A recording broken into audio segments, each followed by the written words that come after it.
Indonesia dari juru kunci langsung merangsek ke posisi 3. Kalahkan Arab Saudi, Indonesia langsung dapat bonus besar dari FIFA.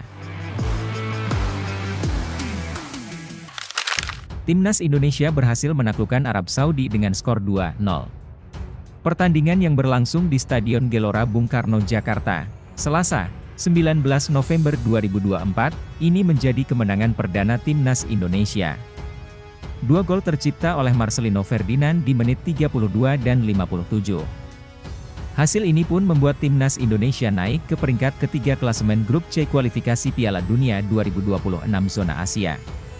Timnas Indonesia pun mencatatkan poin penuh perdana dalam putaran ketiga kualifikasi Piala Dunia 2026 zona Asia. Pasti kemenangan ini membawa kabar baik bagi Timnas Indonesia.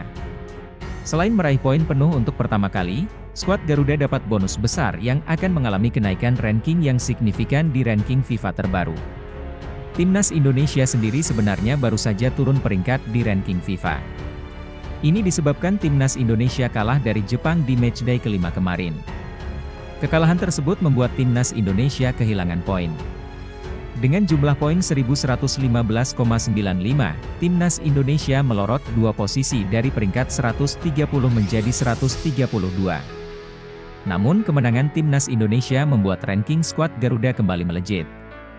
Kemenangan atas Arab Saudi ini membuat Timnas Indonesia mendapatkan tambahan 19,16 poin.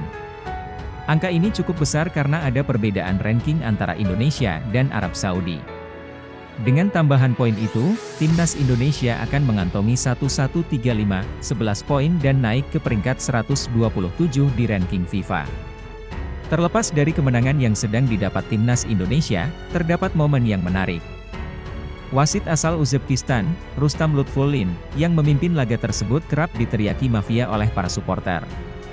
Pantauan di lokasi, supporter selalu meneriaki kata mafia ketika wasit dinilai tidak mengeluarkan keputusan yang tidak adil.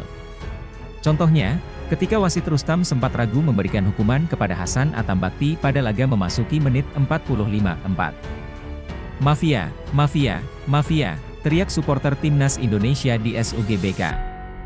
Setiap kali wasit Rustam tidak mengambil keputusan yang tepat, supporter terus meneriakinya dengan kata mafia. Ataupun ketika pemain Timnas Indonesia dilanggar, namun tak mengganjar pemain Arab Saudi dengan hukuman kartu. Jalannya pertandingan, secara statistik Timnas Indonesia kalah telak. Arab Saudi mampu menguasai 77% penguasaan bola dan melepaskan 23 tembakan meski hanya 3 yang mengarah ke gawang. Timnas Indonesia, di sisi lain, jauh lebih efisien. Dari 13 total shots, 6 mengarah ke gawang, dan 2 diantaranya berbuah gol.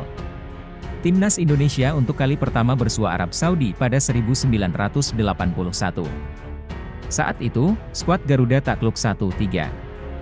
Setelahnya, 12 laga dilalui, dan baru sekali saja Timnas Indonesia meraih kemenangan.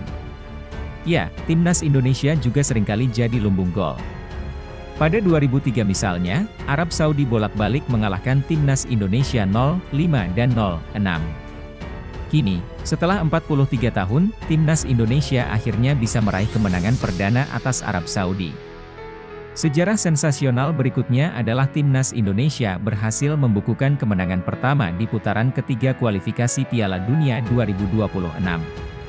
Sebelumnya, Timnas Indonesia menelan 3 hasil imbang dan 2 kali kalah. Marcelino Ferdinand jadi pemain Timnas Indonesia pertama yang mencetak gol di putaran ketiga kualifikasi Piala Dunia 2026. Ia juga jadi pemain kelima Timnas Indonesia yang mencetak gol selama fase ini setelah Tom Haye, Ragnar Oratmangoen, Rafael Struijk, dan Sandy Walsh. Sementara, Indonesia resmi menjadi tim ASEAN tersukses dalam sejarah kualifikasi putaran ketiga Piala Dunia. Dengan poin setelah 6 pertandingan, mereka telah menetapkan tolok ukur baru untuk sepak bola Asia Tenggara di panggung internasional. Vietnam sepanjang sejarah hanya sanggup mengumpulkan 4 poin pada fase yang sama, sedangkan Thailand 2 poin.